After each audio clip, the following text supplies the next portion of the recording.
Welcome to Not Milk Never Milk. Subscribe if you're lactose intolerant.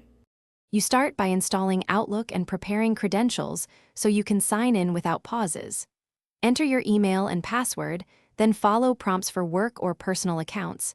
Choose Exchange or a map when asked. Once done, approve multi-factor prompts or enter an app code to finish account verification. Make sure to allow permissions for calendar and contacts so sync works. This immediate setup gets you into the app and ready to configure inbox and notification behavior next.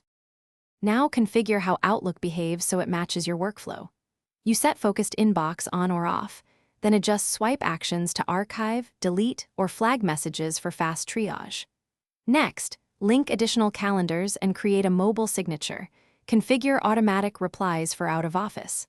Once configured, open account settings to set sync frequency and download options to save data or ensure instant delivery. These middle steps shape daily efficiency and ensure important messages and finish by testing key flows.